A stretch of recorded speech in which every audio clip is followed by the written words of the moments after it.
अब बच्चे क्या करते हैं, सबसे पहले देखेंगे भाई तुम सोचो, तुम बताओ डायग्राम बनाओ, तुम बताओ ऐसी कौन कौन से।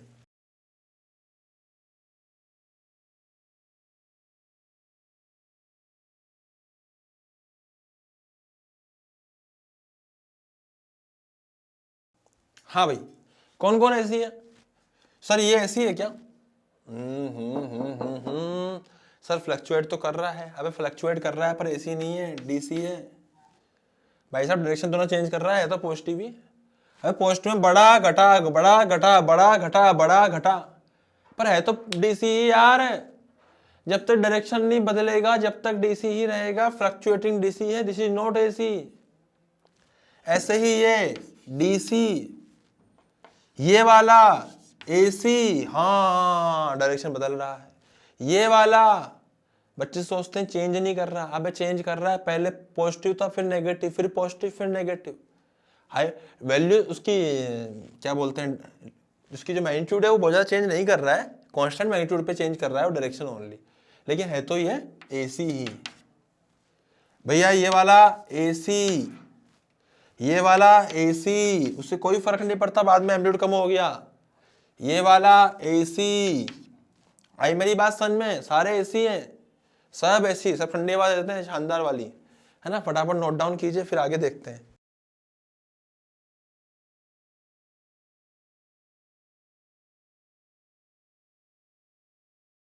हाँ जी, तो बेटा एसी पढ़ने के लिए और समझने के लिए अब मैं आपको कुछ कुछ बातें और समझाऊंगा जो बड़ी इंपॉर्टेंट है हमारे पॉइंट, हमारे यहाँ मतलब इस चैप्टर के पॉइंट ऑफ व्यू से। तो जो पहली बात है वो ये है कि जैसे मान लीजिए कि हम बात करें कि ऑल्टरनेट करंट में हम बात करने वाले हैं। अब क्या बात कर रहे हैं वो समझना आप लोग। जैसे मैं आपको समझाता हूँ, सबसे पहले हम बात करेंगे यहाँ मैथ्स की। यहाँ सिंपल मैथ्स का बहुत इस्तेमाल होता है। सिंपल मैथ्स मतलब प्लस माइनस करना नहीं, कुछ और भी। जैसे मान लीजिए कि हमें करंट का एवरेज निकालना है, एवरेज ऑफ करंट। तो बेटा किसी भी आइटम का एवरेज निकालने के लिए हम लोग क्या करते हैं, करंट का एवरेज निकालने के लिए आप करंट को as a function of time T निकालो, उसको इंटीग्रेट कर दो dt से, उसको डिवाइड कर दो dt से, और उसको दोनों को ऐसे लिख दो, this is the average of current. अगर मान लीजिए कि आपको जैसे पावर का एवरेज निकालना है, पावर का एवरेज, तो बेटा आप क्या करोगे, पावर का function with respect to time t, उसको इंटीग्रेट करना है t से, dt करना है, डिवाइडेड बाय टाइम।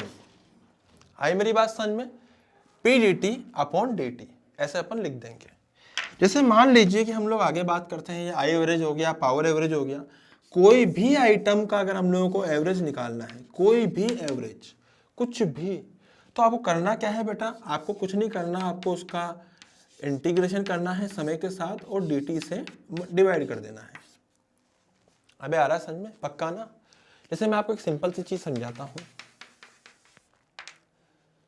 है ना, सिंपल सी समझाता हूँ मैं आपको कि जैसे मान लीजिए कोई आई दे रखा है आपको, अब आई दे रखा है आपको 2t, कितना दे रखा है 2t। आपसे पूछा गया है कि find I average in t बराबर 2 सेकेंड टू t बराबर 3 सेकेंड, t बराबर 2 सेकेंड से t बराबर 3 सेकेंड तक आपको आई एवरेज निकालना है, ठीक है।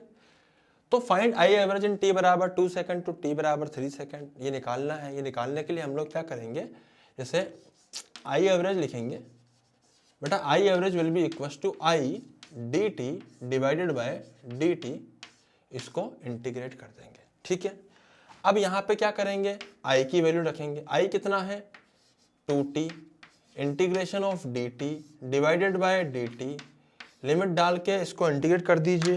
कहाँ से कहाँ इंटीग्रेट करना है इसको इंटीग्रेट करना है dt को, समय t से 3 सेकेंड तक, इसको भी 2 से 3 सेकेंड तक। बेटा हम पढ़ मैथ्स ही रहे हैं इसलिए थोड़ा इंटीग्रेशन का भी इस्तेमाल होएगा।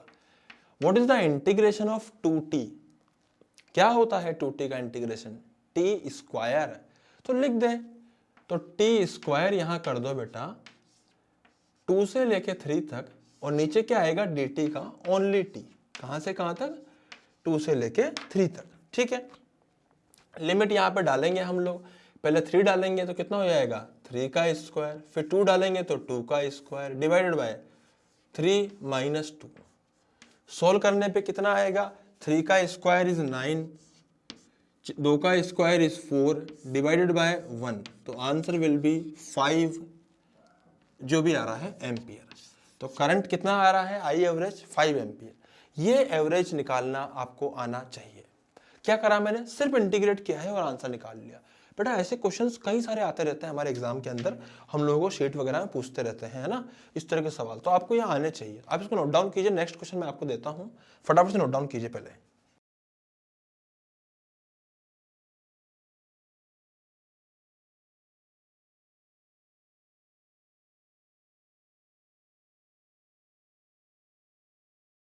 हाँ जी बेटा, एक सवाल और लिख लीजिए। आई बराबर, जैसे मान लीजिए आपको दे रखा है 3t स्क्वायर, ठीक है। पूछा गया है कि फाइंड आई एवरेज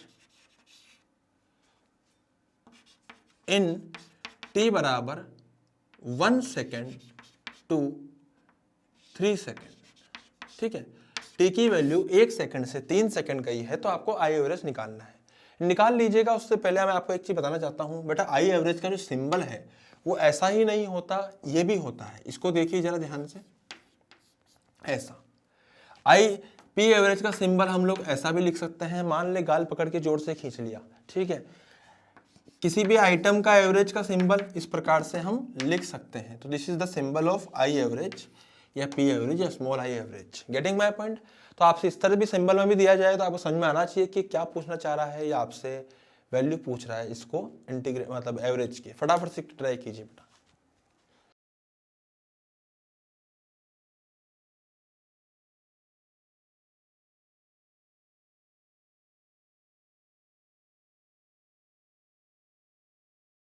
हाँ जी, तो बेटा यहाँ पे क्या हो रहा है, आई बराबर 3t स्क्वायर दे रखा है, find I average in t बराबर 1 सेकेंड टू 3 सेकेंड। हमको आई एवरेज निकालना है। तो आई एवरेज बेसिकली क्या हो जाएगा, आई एवरेज हो जाएगा 3t स्क्वायर dt, इसको हम लोग इंटीग्रेट करेंगे divided by dt। Getting my point. तो बेटा इसका इंटीग्रेशन क्या आएगा 3t स्क्वायर dt का, तो वो आएगा t की पावर 3, ठीक है। डिवाइड बाय इसका हो जाएगा t, पहले लिमिट डाल दीजिए 1 से लेके 3 तक, इसमें डाल दीजिए 1 से लेके 3 तक। Getting my point. सोल्व करोगे तो आएगा 3 डालोगे यहाँ पे 3 की पावर 3 माइनस 1 की पावर 3 डिवाइड बाय नीचे आएगा 3 माइनस 1 इक्वस टू जो भी वैल्यू आएगी। बेटा सोल्व करने पे कितना आ रहा है 3 into 3 into 3, 3 into 3 9 multiply by 3 कितना 27, 27 माइनस 1 डिवाइडेड बाय 3 माइनस 1, तो कितना हो जाएगा 27 minus 1 26 divided by 2, answer is 13 ampere. अबे आ रहा है ना, बिल्कुल सिंपल सी गणित थी बेटा। गणित के अलावा कुछ नहीं कर रहा हूँ मैं, यहाँ मैथ्स लगा रहा हूँ। इसको नोट डाउन कर लीजिए, आपको दिख नहीं रहा होगा, आप नोट डाउन कर लीजिए। और मैं आपको यहाँ पे एक और सवाल दूंगा इसी के ऊपर, पहले आप नोट डाउन कीजिए, नोट डाउन कर लीजिए। मतलब मैं आपको यहाँ सवाल लिख दे दूँ यहाँ पे इस जगह पे।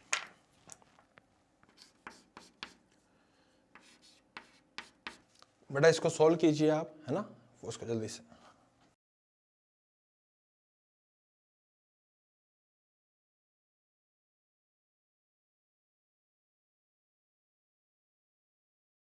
हाँ जी, तो यहाँ पे क्या पूछा है आपको, यहाँ देखिए, आपको यहाँ पे आई स्क्वायर एवरेज दिख रहा है आपको पहले यहाँ पे बेटा, आई स्क्वायर एवरेज पूछा हुआ है। मैं यहाँ पे लिखने वाला हूँ, ध्यान से देखिएगा।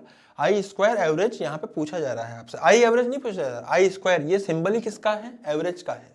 देखिए आई स्क्वायर एवरेज करने के लिए मैं क्या करूंगा, सबसे पहले आई स्क्वायर इंटू डी टी करूंगा और नीचे लिख दूंगा D T. Getting my point. इस प्रकार से मैं लिख दूंगा। बेटा आई स्क्वायर क्या है, आई कितना है सर, टी है, तो आई स्क्वायर हो जाएगा टी का square into d t divided by d T. चमत्कारी लोग dt से dt काट देते हैं, पर आपको चमत्कारी बनने की कोई आवश्यकता नहीं है। इतने चमत्कारी लोग अक्सर यहाँ पे गलतियां कर बैठते हैं, ठीक है। तो मैं क्या लिखूंगा, इंटीग्रेशन कहाँ से कहाँ हो जाएगा बेटा, 1 से लेके 2 सेकेंड तक, नीचे भी 1 से लेके 2 सेकेंड तक, टी स्क्वायर dt। इंटीग्रेट करूंगा टी स्क्वायर dt को, तो ये हो जाएगा t की पावर 3/3 और dt का इंटीग्रेशन क्या हो जाएगा बेटा, dt का इंटीग्रेशन t हो जाएगा, ठीक है। टी स्क्वायर dt, टी की पावर 3/3 और dt का हो जाएगा t। काट डालूंगा दोनों को तो क्या बचेगा, टी स्क्वायर बाय सॉरी सबसे पहले लिमिट डालिए, लिमिट कहाँ से 1 से लेके 2 तक, नीचे 1 से लेके 2 तक, पर 2 डाला तो 2 का क्यूब माइनस 1 का क्यूब, ठीक है, 2 का क्यूब माइनस 1 का क्यूब। अबे टी स्क्वायर का इंटीग्रेशन क्या हो जाएगा, टी की पावर 3/3 हो जाएगा ना, डिवाइडेड बाय 3 कर दूंगा, यहाँ पे नीचे क्या आएगा 2 माइनस 1। बेटा सोल्व करने पे आ रहा है, कितना आ रहा है 2 into 2 into 2, 4 into 2 8 minus 1 7, 7 divided by 3, 2 minus 1 1 तो आएगा 3, 7/3 यहाँ पे वैल्यू आएगी इसकी, ठीक है। फटाफट से नोट डाउन कीजिए बेटा, उसके बाद फिर हम लोग आगे देखते हैं, एक बार कैलकुलेशन चेक कर लेते हैं यहाँ पे अपन ने क्या क्या किया है। आई बराबर टी आई स्क्वायर, तो आई स्क्वायर हो जाएगा T square d T divide by D T, बेटा टी स्क्वायर हो जाएगा टी की पावर 3/3 और डी टी का हो जाएगा टी, ठीक है सही बात है। टी की पावर 3 में अगर मैं लिमिट डालूंगा तो आएगा 2 की पावर 3 माइनस 1 की power 3 divide by 3 into 1/2 minus 1, 2 की पावर 3 क्या होता है 8 माइनस 1 7, नीचे आएगा क्या 3 मल्टीप्लाई बाय 1 3, 7/3 यहाँ पे हमारे पास में आई की वैल्यू आ जाएगी, आई स्क्वायर का एवरेज आ जाएगा। तो आप इसको नोट डाउन कर लीजिए, उसके बाद फिर हम लोग आगे बढ़ते हैं, जल्दी से नोट डाउन कीजिए।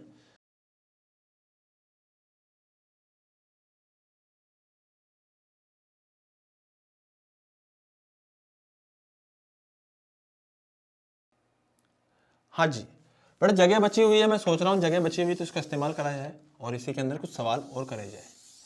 देखिए जैसे मान लीजिए कि मैं आपको सवाल देता हूँ, बहुत मतलब प्रैक्टिस प्रैक्टिस, मैथ्स के अंदर कुछ नहीं चाहिए होता है सिवाय प्रैक्टिस के, सिवाय प्रैक्टिस के। बेटा प्रैक्टिस कीजिए, निकालना है आई स्क्वायर एवरेज, ठीक है। टी की वैल्यू है 1 सेकेंड से 3 सेकेंड, ठीक है। आई दे रखा है कितना √2 टी, अब ठीक है ना, पक्का ना भाई साहब, पूछा √3 कर दे, √3 टी, यहाँ पे वाइट से ही कर देता हूं मैं, √3 टी यहाँ पे आई दे रखा है, आई स्क्वायर एवरेज पूछा हुआ है। क्या करूंगा भाई, ये करने के लिए मुझे ये करना पड़ेगा, I square d t divided by d t, integrate कर दो। What is I square sir ji, I square हो जाएगा 3t square sir ji into d t divided by t sir ji. अबे सही है ना जी, आ रहा है कि नहीं आ रहा। टाइम 1 सेकंड से 3 सेकंड जाएगा, 1 सेकंड से 3 सेकंड जाएगा, मजा आ गया। 3t square d t integrate करने पे मिलेगा हम लोगों को t की पावर 3, लिमिट 1 to 3, नीचे भी आएगा t लिमिट 1 to 3। बेटा सोल्व करने पर इससे जो मिलेगा हमें वो मिलेगा 3 की पावर 3 माइनस 1 की पावर 3 डिवाइडेड बाय 3 माइनस 1। 3 की पावर 3 कितना होगा, 3 into 3 9 multiply by 3 27, 27 minus 1 divided by 2 minus 1, 27 में से 1 गए तो 26, 26 डिवाइडेड बाय 3 माइनस 1 2, तो 27 में से 1 गए तो 26, 26 डिवाइडेड बाय 2, आंसर इज 13। अबे आ रहा है ना, दोबारा से अपन फटाफट से कैलकुलेशन चेक कर लेते हैं। बेटा क्या करा है मैंने, √3t, तो यहाँ कर दूंगा मैं 3t square d T divide by T, है ना, वो इंटीग्रेट कर दिया इसको dt, तो इंटीग्रेट करने पे आया t, ऊपर जाएगा t की पावर 3, लिमिट डाल दो 3 27 माइनस 1 कितना आएगा 26, नीचे आएगा 2। अबे सही है ना, 26/2 13, सिंपल, कुछ भी नहीं है, लल्लू है। अबे आ रही है बात समझ में, पक्का ना। तो बेटा इसको आपको क्या करना है, जैसे अब मैं आपको एक चीज बता देता हूँ, एक क्वेश्चन वो करा देता हूँ। यहाँ पे जगह बची हुई है, समय बचा हुआ है, तो क्यों ना उसका इस्तेमाल किया जाए। हाँ प्रैक्टिस करनी है बहुत ज़बरदस्त शानदार तरीके से, कोई दिक्कत वाली बात नहीं है। आपको पूछा जा रहा है, बहुत सिंपल सी चीज़ मैं यहाँ पे लूँगा। जैसे मान लीजिए आपको आई दे रखा है और आई की वैल्यू है टी, कितनी है टी है। आपसे पूछा गया है कि find under root of I square average, under root of I square average. T की वैल्यू दे रखी है 1 सेकेंड से 2 सेकेंड हो, 1 सेकेंड से 2 सेकेंड, ये पूछा गया है। बहुत सिंपल साहब, एक काम करो, इसको आगे यहाँ पे √3 भी लगा ले, √3t, थोड़ा अच्छा हो जाएगा। आई स्क्वायर एवरेज का अंडर रूट पूछा है। सबसे पहले क्या करना है बेटा आपको, सबसे पहले जो पूछा है वो निकालो। पूछा क्या है, उसका एलिमेंट निकालो, आई स्क्वायर का एवरेज। तो उसके लिए क्या करूंगा मैं, I square dt divided by dt, ठीक है। व्हाट इज आई स्क्वायर, तो आई स्क्वायर हो जाएगा 3t square dt divided by dt। सही बात है बेटा। 3t स्क्वायर का क्या होता है इंटीग्रेशन, देखो मैं मैथमेटिक्स बहुत सिंपल ले रहा हूं बेटा, मैं कॉन्सेप्ट सिखाना चाह रहा हूं आपको। 3t स्क्वायर dt क्या होता है, t की पावर 3, नीचे हो जाएगा t, लिमिट डालो 1 से लेके 2 सेकेंड, 1 से लेके 2 सेकेंड। जब 2 डालूंगा t में तो 2 into 2 into 2 8, 8 minus 1 7 divided by 2 minus 1, तो वैल्यू आएगी 7। अबे आ रहा है ना, लेकिन 7 is not the answer. Answer क्या है, पूछा क्या था, पूछा था कि आई स्क्वायर एवरेज का अंडर रूट बताइए। तो भाई साहब वो आएगा √7, दिस इज द आंसर, √7। तो ये आपको नोट डाउन करना है बेटा।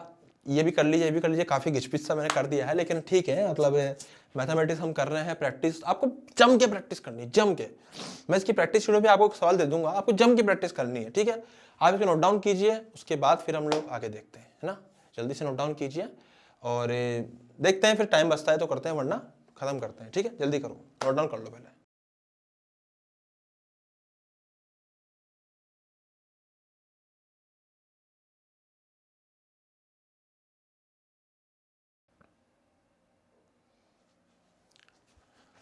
हाँ बेटा, तो लेक्चर अपन यही समाप्त करते हैं, वरना टाइम अपने पास में ज़्यादा हो जाएगा। तो इस लेक्चर को, एसी के फर्स्ट लेक्चर को आज अपन यही समाप्त करते हैं। मिलेंगे नए लेक्चर के साथ में, नए कॉन्सेप्ट के साथ में, नई चीज़ों के साथ में। आते रहिए, सीखते रहिए। ऑल्टरनेट करंट घुमा के रख देता है लोगों को, लेकिन आप सीख जाओगे, मेरी गारंटी है। बस आपको आना है, क्वेश्चन प्रैक्टिस करनी है और घर जाके अपने मॉड्यूल शीट जो भी मिलता है सब खत्म कर देना है, ठीक है। Thank you so much, happy learning, आते रहिए।